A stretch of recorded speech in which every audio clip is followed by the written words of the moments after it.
fish report. Hanging at the fish report. Hanging at the fish report. Hanging at the fish report. For your latest news in high school sports, tune in to the fish report. Don't need no bed, don't need no pull when you tune in to the fish report. Hanging at the fish report. Hanging at the fish report. You got Craig and TK and Head and D tuned in at the fish report. Coming to you live from Studio F in Russia, Ohio. It's the Fish Report Live Show with your hosts, Craig Fissinger and Ken Francis. Happy Thursday, everyone, and welcome to the Season 9 premiere of Fish Report Live. My name is Craig Fissinger. I'm your host. Thanks for joining us. Sitting next to me is Brandon Coverman, or Covey as we like to call him. He's filling in for Ken Francis, who's actually going to be out the first 2 weeks of this season. And Covey, welcome back to season number 9. Well, it's glad to be back. Last time I was on this show, I did not have a speck of hair on my head, and it's nice to be filling in for Ken here. It's been a long, good summer. Ken's probably enjoying himself over on the other side of the world right now over in Italy, so glad to be filling in for him. Yeah, he's taking an extended vacation, that's for sure. He'll be back in a few weeks. But how many seasons you been doing this now? This is my 3rd season, so keep going strong. Well, it's going to be a little different this year. You know, we're missing your sidekick, Daniel, from last year. Ken's not here the first couple weeks, but I think we'll get through this season premiere. What do you think? I think you and I are what we're called seasoned veterans, so I think we'll get through it just fine. Well, for those that have never seen Fish Report or wonder what the heck a Fish Report Live is, we like to explain our show at the beginning of each season, and that is we talk about high school sports, try to keep everything positive, talk about all good things from the local area teams and the athletes.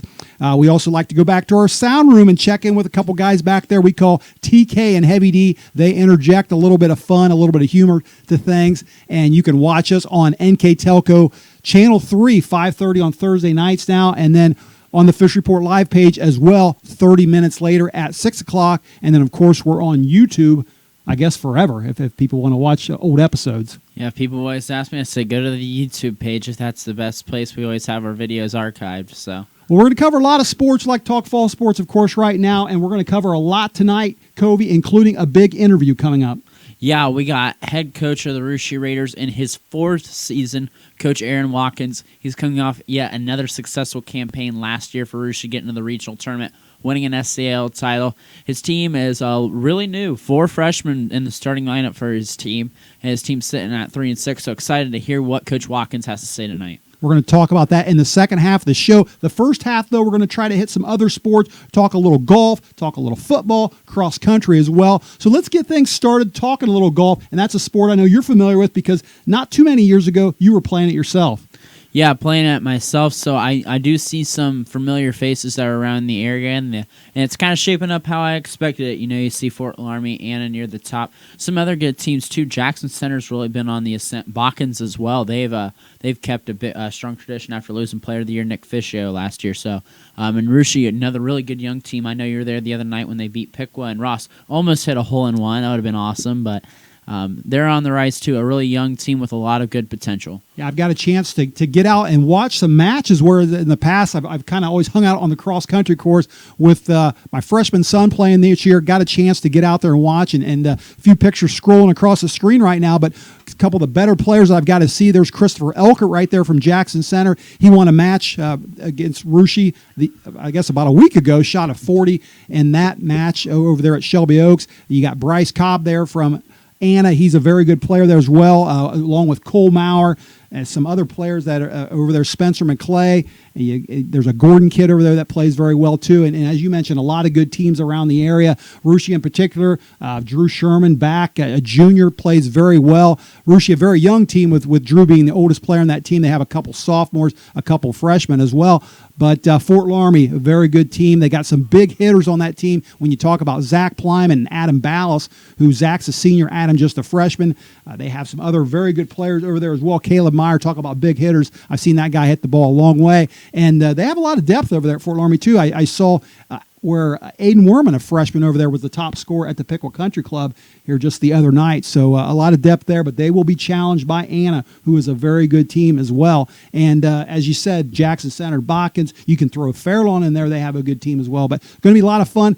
Hard to believe, but the county meet actually coming up already next Thursday. Yeah, at the Stillwater golf course, 5 of the 7 teams have their home course at Shelby Oaks.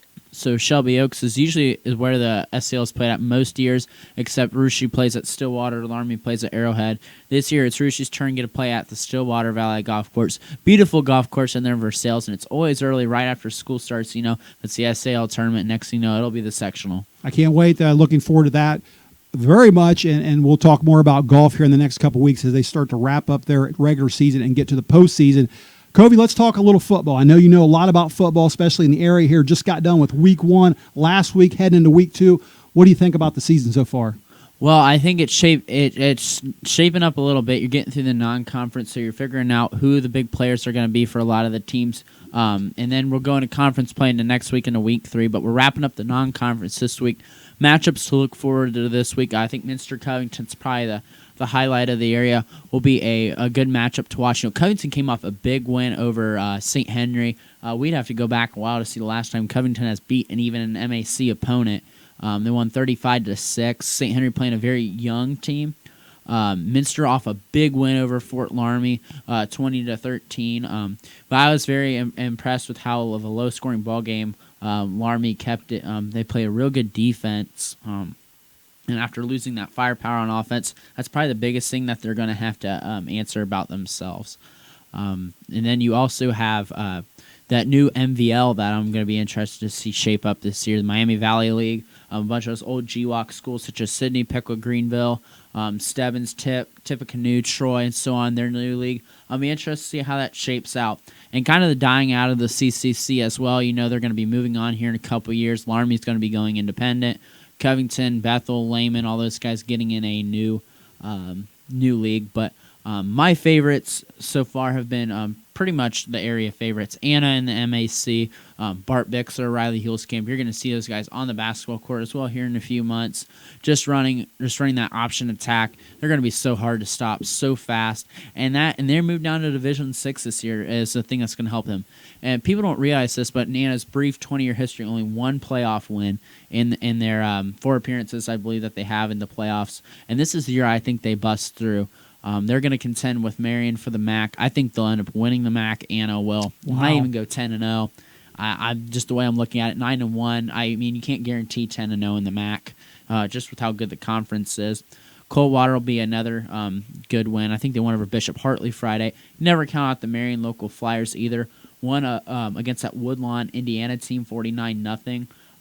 I heard that they weren't the greatest scheduled team of a couple Marion fans I talked to, so no disrespect to any Woodland fans if we have any of those out there. And also another team, Coldwater. Obviously, we just talked about them, actually.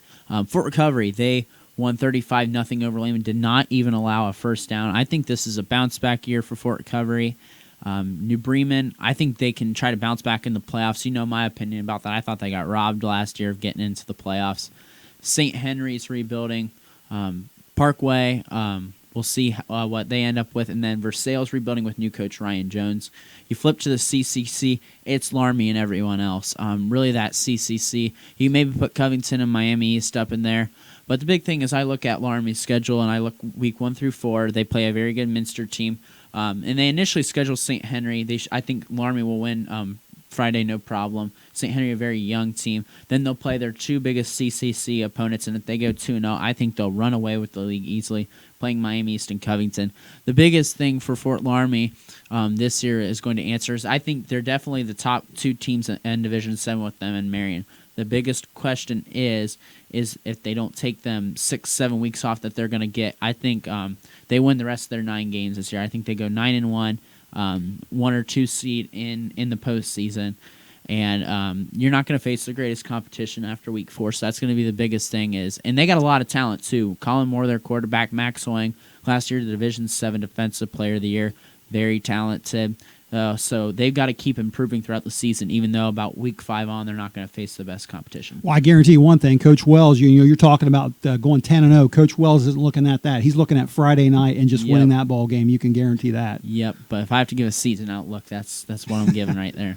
All right, well, good stuff there in football. We'll talk about more about that in the weeks to come as well. And I can't get through the first half of our show talking fall sports without talking a little cross country. Again, not on the course as much as I've been in years past, but did get a chance to get out there and see a little bit going on. We'll talk to little girls and little boys and start out on the girls' side, of course, locally right here in this area. Very, very loaded right now. And just in the SCAL, we mentioned Laramie a few times today. They've got a very good girls cross country team as well. Very deep so far in the 3 races that they've ran. They've had 3 different girls lead them, starting with Liv Borchers. You've got Ava Turner, a freshman there, and then you got Claire Raithman as well. So very, very deep there, the Fort Laramie Redskins. They're going to be very tough to contend with. A couple other teams in the area, of course, you can't talk cross country without talking about the 2-time defending state champions over there at Minster. They're always in the mix, that's for sure. And then you have the West Liberty Salem Tigers, who they won a state title in track this spring. They're coming back with a lot of those same girls. They're going to be very tough to contend with here this fall. I'll say one thing about West Liberty.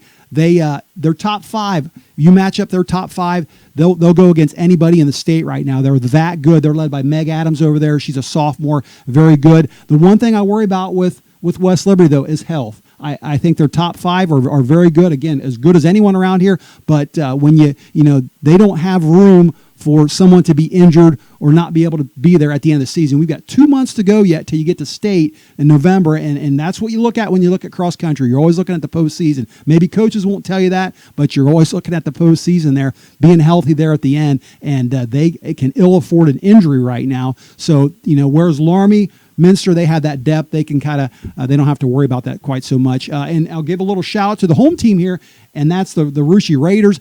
I'll have to admit, going into this season, didn't think there was a lot there to work with other than maybe Becca Sager and Ella Haney, their top 2. But Andrea Mon, a senior, has stepped up this year.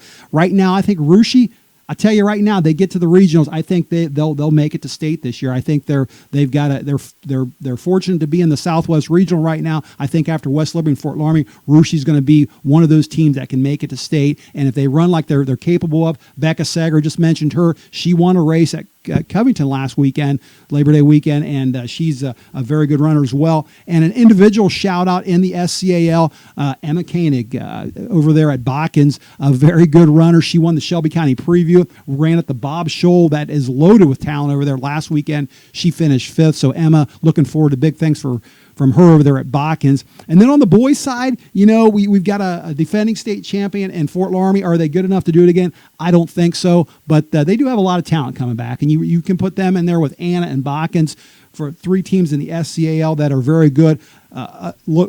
Locally, you got Minster as well. We see on our screen right now a couple Anna runners. That's Hayden Schmidt there on the right, as well as Lucas Smith on the left, a couple sophomores, and those are 2 guys that are really good. Hayden actually won the preview a few weeks ago, so the Anna Rockets, it's a team to watch out for. Again, with Botkins and Fort Laramie, I think there'll be 3 very tough teams in the SCAL. You got, again, Minster there as well. And I don't think any of those teams are capable of winning a state title like Fort Laramie did last year, but they do have a lot of talent. And I think they're teams we're going to look forward to watching as the season goes on. One more note I wanted to mention on the girls' side again, the state polls came out. I know some people don't put a whole lot of stock in the state polls, but West Liberty Salem actually, after the preseason poll came out, West Liberty in the first regular season poll took over the number 1 spot in the state. And maybe that doesn't sound like a whole lot, but consider this. For the previous 5 years, the Minster Wildcats held that position for 5 straight years. I believe it was August 28th of 2014 was the last time Minster wasn't in the first place spot, and they had held that spot ever since then. Finally, West Liberty takes that over. Minster slips to number 2, and that was after a big showing from West Liberty beating Minster at that Bob Show Invitational. So a lot of exciting stuff. You can tell I'm still excited about cross country, even though I'm not on the course quite as much. But with that, we're going to take a short break, but stay right there. When we come back, we're going to talk some volleyball, including that big interview with Russia coach Aaron Watkins.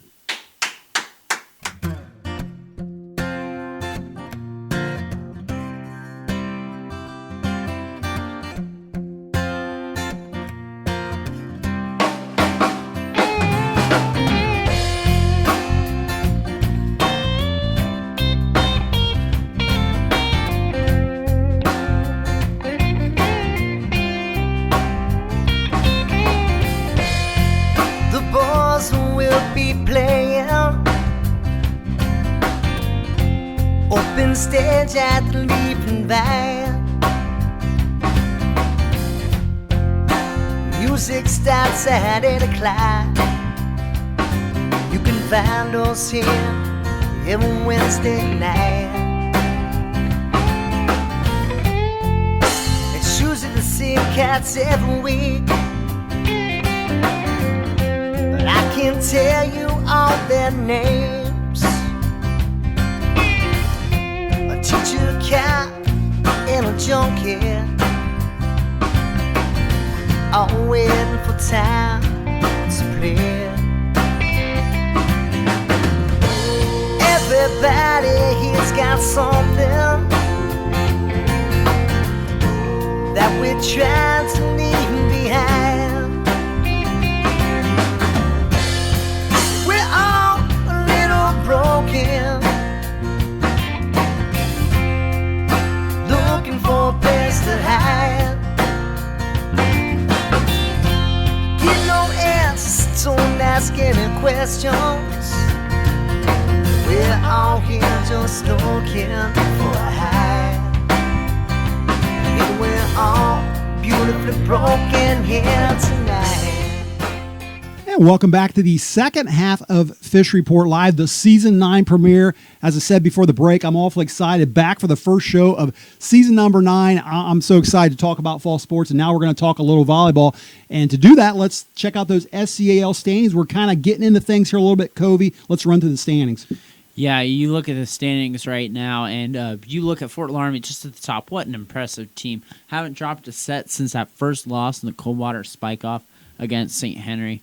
They have just shown their talent. They are so deep. Coach Rogers has got a definite one of the favorites there in the Southwest region come early November. Then you got Anna. I'm going to be interested to see how they are. I know they lost Emma Meyer last year. She's playing at Wheeling Jesuit now.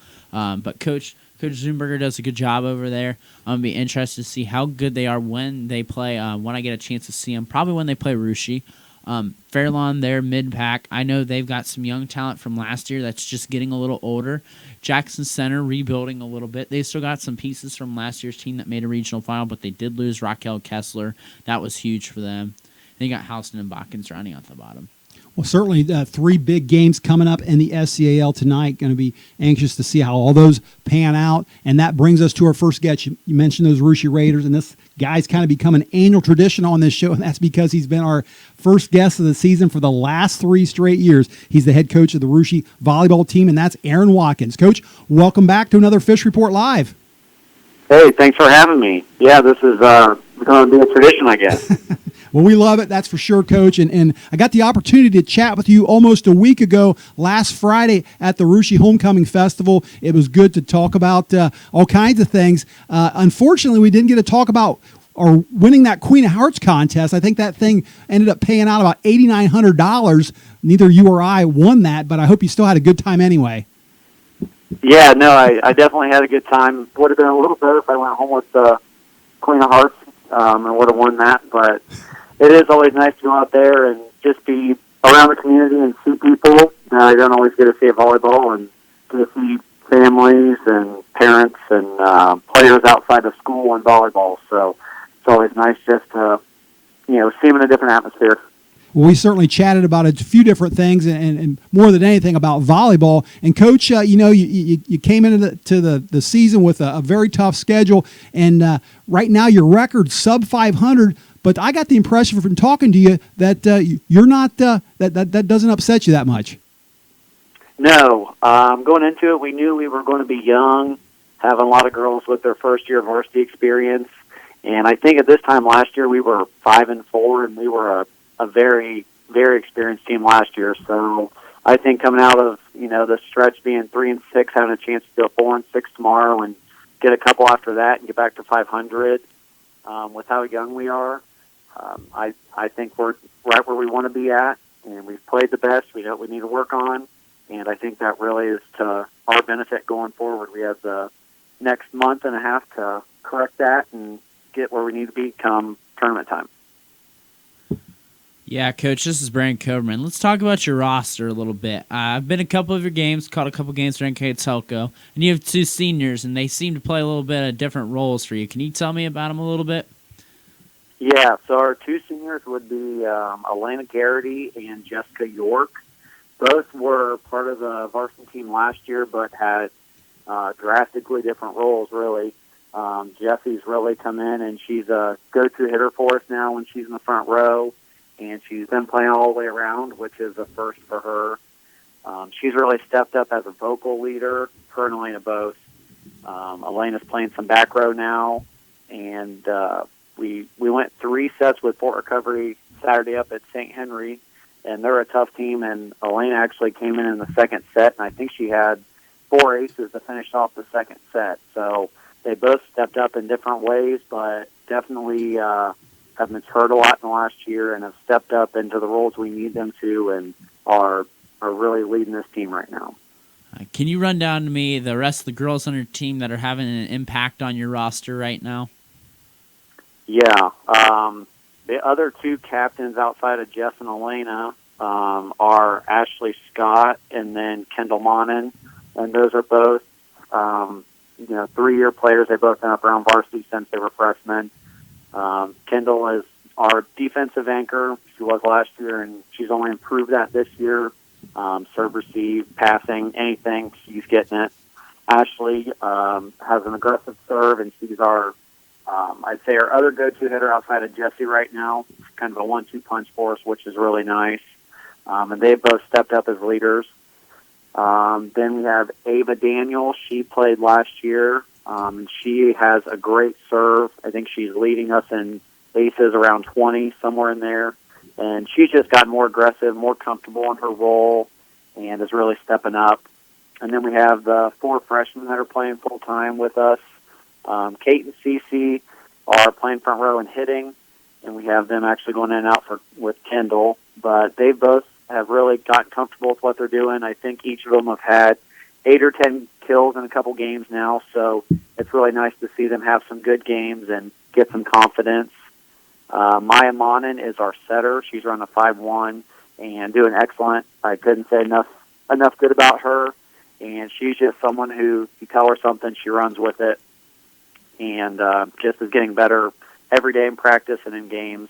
And then finally we have Simone Putoff, and she's someone who she could be the libero, she could be an outside hitter, a setter.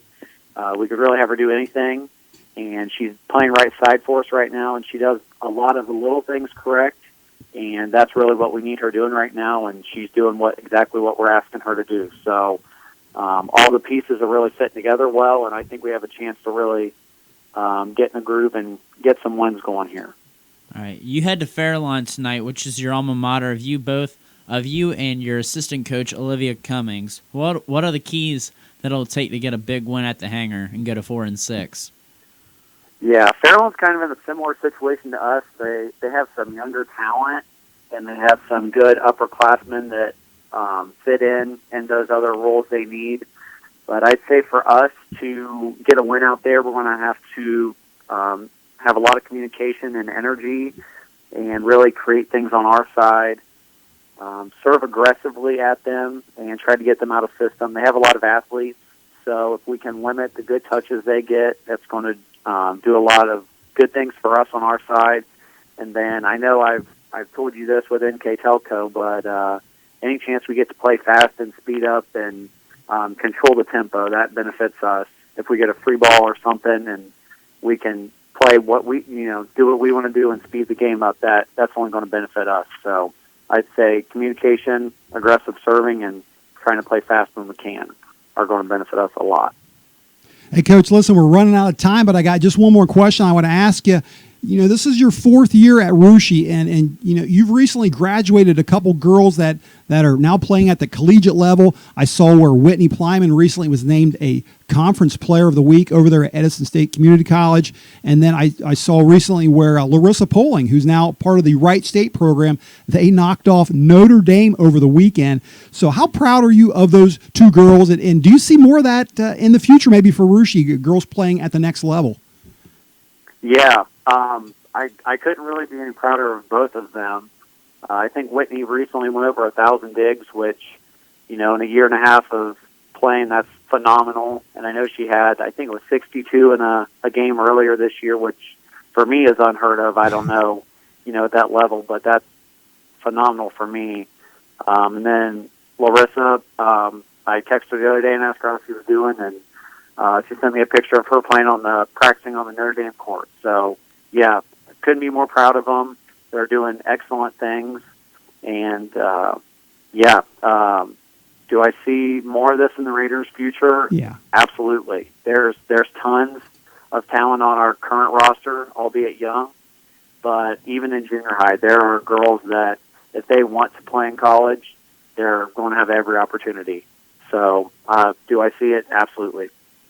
That's awesome. 100%. That's awesome to hear, Coach, and thanks for that. Well, listen, we're going to let you go. Want to thank you again for joining us on the show. Good luck tonight against Fairlawn. Good luck the rest of the season, and we'll see you on the court here soon, Coach. Yeah, thanks a lot for having me on again. All right, that was the head coach of the Russia volleyball team, Aaron Watkins. Always good to have him on the first show of the season. Good guy to talk to, and in his fourth year, doing some big things. Like he said, got a lot of talent, albeit young talent, but good talent nonetheless. Yeah, brings a lot of energy to the Raider program, and he's definitely putting them in the right direction. A lot of success under him, and I only see it continuing for the next foreseeable future. All right, Covey, let's go back to the sound room and check in with two guys back there that we're anxious to talk to. Guys, welcome back to season number 9. Good to be back. Yep. Good to be here. Well, we're talking some volleyball with Coach Watkins. TK, I know you actually called a game a little earlier this season, and I think you plan on calling a couple more games here as the year goes on. Yeah, open things up with that big game at Jackson Center. That was a lot of fun. Looking to go to Fairlawn tomorrow night. Talked about that with the coach. We'll see how they do. Want to go on the road and cover these games. NK Telco kind of elbowed me out of the press box here at the home court of our Raiders, but that's all right. Our local crowd gives them a chance to get up there in the gym themselves. But I want to hit the road games, and I'm also looking at a game at Miami East late in the season. Miami East, always a very good volleyball program, so I want to cover that for the folks that can't make it all the way over there, and hopefully see the girls bring home a victory in that one, too. Another big game late in the season. Well, one thing you did last year for us all season long was you named an SCAL Star of the Week. It was a big hit. Lots of people loved hearing the different kids you mentioned. Can you explain what exactly that's about, and give us your Star of the Week this first week? Well, try to look at who's hot and who's not, I guess, as they say, and sometimes it's a team, sometimes it's an individual. Keep it within the SCAL for the most part, everybody that we play and know in that league. So that's the main focus, and just recognize some outstanding efforts that might not be the best that week, but somebody who did something special. But this one we have to go with who Kobe's saying is one of the hottest teams in the Southwest in volleyball and in the SCAL, and that is Fort Laramie. And got to go with their setter, Maya Maurer. Last week against Versailles, she had 32 assists. They've only beat Versailles twice, Minster once, Russia. Just kind of mowing through everybody right now. Definitely the hottest team, well-oiled machine. Kobe and I did a game with them last year. They've obviously got their chemistry back together now, and look for them to do a lot of stuff. So congratulations to Maya Maurer, kind of the quarterback of that team, setting things there for the Redskins, and definitely doing the right things right now. Great call on that, TK. And Heavy D, speaking of hits last year, your mailbag was a big hit, and we got a lot of emails on that. Folks wanting to ask you all kinds of things. What do you got for us this season? They did. Kicking off the mailbag, we'll probably start that next week. But good to be back for season 9. And TK, you're right on Fort Laramie. They got a nice team with a lot of senior and junior leadership there. So, Craig, what's the best way the viewers can contact me for the mailbag? Well, they can certainly send an email in. There's different ways of contacting us. Sometimes they just stop us on the street and say, hey, I got a question for Heavy D. But they can send a question to AskHeavyD@FishReportOnline.com. So that's pretty easy, isn't it? Yeah, AskHeavyD@FishReportOnline.com. Yeah. Yeah, get them coming in. Ask me any question. Keep it PG and below, and we'll see what we can come up with a good answer. And, TK is calling the games from the crow's nest there. And I'm calling balls and strikes on the back row, so I like to partake in a little bit of line judging. I'm still getting my ups and downs and tips and all that, trying to figure that out. But well, it looks like Ashley Scott agreed with your call there in the corner. It's fun to be right in the middle of the action, and you got to be quick on your feet, which fortunately I am. So Can that be dangerous at all? That staying on that car? I mean, you're not wearing a helmet or anything, but no helmet. Maybe shin guards and maybe a cup might come in handy. We'll have to see. But I'm living on the edge right now.